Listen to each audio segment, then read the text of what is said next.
नमस्कार। Film actor Akshay Kumar से आखिर लोग ये पूछ क्यों रहे हैं कि आपने भारतीय नागरिकता को छोड़ के कनेडियन नागरिकता क्यों थाम ली? मुद्दा क्या है मैं आपको बताता हूं दोस्तों, मगर उससे पहले मैं आपसे एक सवाल पूछना चाहता हूं। गालवान में हमारे 20 जवानों की शहादत के बावजूद हमारे प्रधानमंत्री नरेंद्र मोदी कहते हैं ना कोई घुसा है ना किसी ने कब्जा किया है। 20 जवानों की शहादत के बावजूद, और उसके बाद चीन के साथ लंबी चौड़ी बातचीत होती है। भाई अगर कब्जा ही नहीं किया था तो इतनी लंबी चौड़ी बातचीत क्यों हुई? प्रधानमंत्री ने क्या कहा था आगे जाके सुनाऊंगा, मगर मैं आपसे पूछना चाहता हूं उसको लेकर तो किसी को गुस्सा नहीं हुआ। मैं नहीं भूला हूं आज तक की एक न्यूज एंकर ने कहा था कि सीमा में अगर कोई गड़बड़ हो जाती है तो मोदी सरकार की जिम्मेदारी थोड़ना है, वो तो सेना की जिम्मेदारी है। यहां पर जब सेना की तौहीन होती है तो किसी का खून नहीं खौलता है, मगर ऋचा चड्ढा पर सवाल उठाया जा रहा है। दरअसल अक्षय कुमार ने भी ऋचा चड्ढा पर हमला बोला है। मैं आपको बताता हूं मुद्दा दरअसल है क्या। एक ट्विटर यूजर ने हमारे नॉर्दर्न कमांड के जो प्रमुख हैं उनके एक बयान का जिक्र किया था कि अगर सरकार आज कहे तो हम पीओके यानी कि पाकिस्तान के कब्जे वाले कश्मीर पर दोबारा जो है जीत हासिल कर सकते हैं या कब्जा कर सकते हैं। तो ऋचा चड्ढा ने सोशल मीडिया के उस यूजर को याद दिलाई गालवान की अपने इस ट्वीट के जरिए। अब उनके इस बयान आने के बाद बवाल मच गया। ऋचा चड्ढा को देश का गद्दार तक कहा जाने लगा। ऋचा चड्ढा ने उसके लिए माफी मांगी। उन्होंने कहा कि यह ना सोचें कि मैं देश के साथ गद्दारी कर रही थी। उन्होंने क्या कहा मैं आपको पढ़ के सुनाना चाहता हूं और आपके स्क्रीन पर उनका स्पष्टीकरण। वो कह रही हैं, मेरे नाना जी खुद फौज में थे और लेफ्टिनेंट कर्नल की पोस्ट पर थे। भारत चीन युद्ध में उनके पैर में गोली लगी थी। मेरे मामा जी भी पैराट्रूपर थे, ये मेरे खून में है। ऋचा चड्ढा माफी मांग चुकी हैं। अगर आप मुझसे निजी तौर पर पूछें तो जैसे ही कोई सेना की बात आती है ना तो हमें बहुत सोच समझकर अपनी बात कहनी चाहिए। मैं समझ सकता हूं कि ऋचा चड्ढा अपनी भड़ास निकाल रही थी। वो ये याद दिला रही थी कि भाई हम पीओके पर कब्जा करने की तो बात कर रहे हैं मगर हम गालवान को ना भूलें। वो ये बात कह रहे थे, मगर अक्षय कुमार को मौका दिख रहा है और उन्होंने मौके पर चौका लगा दिया। उनका बयान आपकी स्क्रीन पर। ऋचा चड्ढा का यह बयान पढ़कर मुझे बहुत दुख हुआ है। हमें अपनी सेना के प्रति एहसान फरामोश नहीं होना चाहिए। वो हैं तो आज हम हैं। जब ऋचा चड्ढा अपने बयान के लिए माफी मांग चुकी हैं और मैं आपको कह चुका हूं ऋचा चड्ढा को यह बयान नहीं देना चाहिए था, और अगर देना भी चाहिए था तो उन्हें स्पष्टीकरण देना चाहिए था कि उनके इस बयान का क्या मतलब है। मगर जब वो माफी मांग चुकी हैं तो अक्षय कुमार आखिर क्यों आग में घी डालने का काम कर रहे हैं? और नतीजा यह हुआ दोस्तों कि सोशल मीडिया में बवाल हो गया।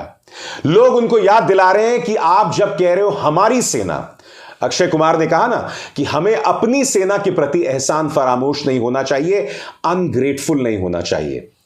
तो लोग उन्हें याद दिला रहे हैं कि भाई जब आप कह रहे हो हमारी सेना तो क्या आप कनाडा की सेना की बात कर रहे हो? क्योंकि हमें नहीं भूलना चाहिए कि अक्षय कुमार ने भारतीय नागरिकता को छोड़कर कनाडा की नागरिकता को थाम लिया। कल्पना कीजिए ये काम शाहरुख ने किया होता या सलमान ने किया होता या आमिर ने किया होता तो अब तक आप उन्हें सूली पर चढ़ा देते, मगर कनाडा माफ कीजिएगा अक्षय कुमार ने ऐसा किया और अब वो ज्ञान दे रहे हैं। कांग्रेस ने भी इस पर करारा हमला बोला है। आपके स्क्रीन पर सुप्रिया श्रीनेत और उनका बयान। वो कह रही हैं, कोई कनाडा कुमार से कहे कि चुप हो जाएं। जब प्रधानमंत्री ने कहा था कि हमारी सीमा में कोई नहीं घुसा था तब उन्होंने हमारे 20 जवानों की शहादत का अपमान किया था। कल्पना कीजिए प्रधानमंत्री मोदी और चाइनीज सेना के बयान में कोई अंतर नहीं था। सुप्रिया श्रीनेत यहां इस बात को याद दिला रहे हैं कि जब गालवान घाटी में संघर्ष हुआ था जिसमें 20 भारतीय जवानों की शहादत हुई थी, उस वक्त चीन भी यह कह रहा था कि हम भारत में नहीं घुसे हैं और प्रधानमंत्री नरेंद्र मोदी भी यह बात कह रहे थे। याद कीजिएगा 15 सेकंड का उनका यह बाइट है, सुनिए। न वहां कोई हमारी सीमा में घुस आया है, न ही कोई घुसा हुआ है, न ही हमारी कोई पोस्ट किसी दूसरे के कब्जे में है। मैं आपसे फिर पूछना चाहता हूं, प्रधानमंत्री का आपने बयान सुना और यह बयान आया था ठीक हमारे जवानों की शहादत के बाद। इस तरह से हमारे जवानों की शहादत की बेइज्जती की गई थी, अपमान किया गया था। इसको लेकर तो किसी का खून नहीं खौला, इसको लेकर तो किसी ने देश की गद्दारी नहीं की। मगर एक तरफ ऋचा चड्ढा, जो एक एक्ट्रेस हैं, जो इस देश की प्रधानमंत्री भी नहीं है, किसी मंत्री पद भी नहीं है, वो अपनी भड़ास निकाल रही थी, उन्हें हम देश का गद्दार बता रहे हैं। उनकी शादी अली फजल से हुई है तो अब हम उस मुद्दे को भी उठा रहे हैं, क्योंकि कुछ लोगों को मौका मिल गया है अली फजल पर निशाना साधने का। मैं आपसे फिर सवाल पूछ रहा हूं, प्रधानमंत्री ने तो यह बात कही थी, उसके बारे में आपका क्या कहना है? और वो भूल जाइए, फिर से मैं अक्षय कुमार पर आता हूं। अक्षय कुमार ने एक मंच पर कहा था, this is my home, Toronto is my home.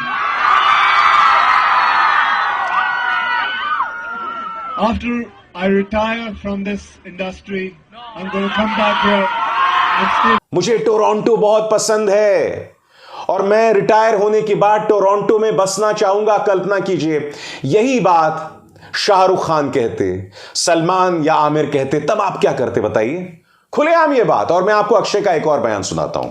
यहां पर वो पाकिस्तान के प्रति अपनी मोहब्बत का इजहार कर रहे हैं। क्यों? क्योंकि उनकी फिल्में वहां चलती हैं। सुनिए उन्होंने क्या कहा। पाकिस्तान में मेरी फिल्में जो है सबसे ज्यादा बिजनेस करती है। जितना प्यार वहां से मिलता है, शायद ही कहां से मिलता है। अब आप बताइए, आप अंधभक्त हैं? अक्षय के इस बयान के बारे में आपका क्या कहना है? नंबर 1, भारतीय नागरिकता को छोड़ के कनेडियन नागरिकता पकड़ी। नंबर 2, कहा कि मैं टोरंटो में जाकर बस जाना चाहता हूं रिटायरमेंट के बाद। नंबर 3, आपने सुना, पाकिस्तान में मुझे बहुत प्यार करने वाले हैं। अब इसके बारे में आपका क्या कहना है बताइए मुझे। अब मैं आपको एक और बयान सुनाना चाहता हूं, क्योंकि हो क्या रहा है कि ऋचा चड्ढा के इस बयान के बाद पूरा मीडिया उन पर चढ़ गया है, लगातार उन पर हमले बोल रहा है। आज तक के एक एंकर ने खुलेआम अपने चैनल पर कहा था, बीजेपी को बचाने के लिए, कि अगर सीमा में कुछ गड़बड़ होती है तो गलती सरकार की थोड़ना है, सरकार थोड़ना सीमा की रक्षा कर रही है, गलती तो सेना की है। उस एंकर ने आज तक अपने इस बयान के लिए माफी नहीं मांगी है। इतनी बड़ी बात कह दी। बताइए बताइए, इस मुद्दे पर आपका खून खौला था? सुनिए क्या कहा था। ये सवाल उठाना कि चीनी सेना हमारे जमीन पर आ गई और हम सोते रहे, ये सरकार पर सवाल नहीं होता है, ये सेना पर ही सवाल होता है। कितनी महान बात कही ना दोस्तों। आप मुझे बताइए, ये सही है? आप किसी भी पॉलिटिकल पार्टी के समर्थक हो सकते हैं, मैं कह रहा हूं चलिए ऋचा चड्ढा की भी आलोचना कीजिए, मगर मैं आपसे सवाल पूछना चाहता हूं, जो 2 बयान मैंने आपको सुनाए हैं, प्रधानमंत्री नरेंद्र मोदी का और उस एंकर का, और देखिए वो एंकर को लेकर मैं सिर्फ उनकी बात नहीं कर रहा हूं, वो एंकर प्रतीक है पूरी गोदी मीडिया का, क्योंकि गोदी मीडिया का हर पालतू एंकर लगभग इसी तरह की बातें करता है। उनकी पूरी कोशिश होती है कि हम किसी भी कीमत पर भारतीय जनता पार्टी को बचाएं। मैं आपसे पूछना चाहता हूं, एक अभिनेता अपने देश की नागरिकता छोड़कर दूसरे देश की नागरिकता थाम लेता है। प्रधानमंत्री कहते हैं कि देश में कोई नहीं आया, हमारी सीमा पर कोई कब्जा नहीं है, और एक एंकर कहती है कि अगर सीमा पर कुछ गड़बड़ हो जाए, ऊंच नीच हो जाए, तो गलती सरकार की नहीं सेना की है। इन तमाम मुद्दों पर आपका खून नहीं खौलता। और मैं प्रधानमंत्री से एक बात कहना चाहता हूं, पुराना बयान है, मगर चूंकि ऋचा चड्ढा विवाद जो है सामने उभर कर आ गया है, इसलिए अब इसकी चर्चा दोबारा की जा रही है।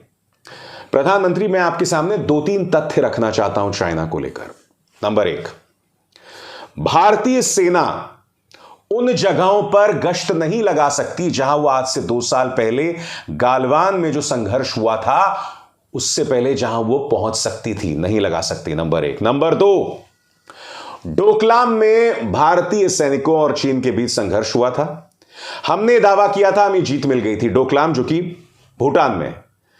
क्या आप जानते हैं कि डोकलाम में चीन ने जबरदस्त कंस्ट्रक्शन कर ली है? क्यों? नंबर 3, अरुणाचल प्रदेश की वो जमीन जिसे भारत अपना मानता है, जहां पर अब तक चीन की सिर्फ एक मिलिट्री पोस्ट थी, अब चीन ने वहां पूरा एक गांव बसा दिया है। इसके बारे में आपका क्या कहना है? और अब भी जहां पर हम आसानी से गश्त लगा सकते थे हमारे सैनिक, वो चीन के कब्जे में है। एलएसी के मायने बदल दिए गए हैं दोस्तों। दोनों सेनाएं जहां पर हुआ करती थी आज से 2, 2.5, 3 साल पहले, वो पूरी तरह से बदल गया है और वो चीन के पक्ष में गया है। ये तमाम तथ्य हैं। ये सवाल कोई पूछता है, एक ऋचा चड्ढा कोई बात कह देती है, उस पर आप बवाल कह देती हैं। मैं फिर दोहरा दूं, ऋचा चड्ढा को यह बात सोच समझकर कहनी चाहिए थी, उन्हें स्पष्टीकरण देना चाहिए था। मैं जानता हूं कि वो अपनी भड़ास निकाल रही हैं। ऋचा चड्ढा गद्दार नहीं है, उनका पारिवारिक इतिहास है सेना का, और वो इस देश की नागरिक हैं। वो क्यों देश के साथ गद्दारी करेंगे? उन्हें सोच समझकर कहना चाहिए, यह मैं इत्तेफाक रखता हूं।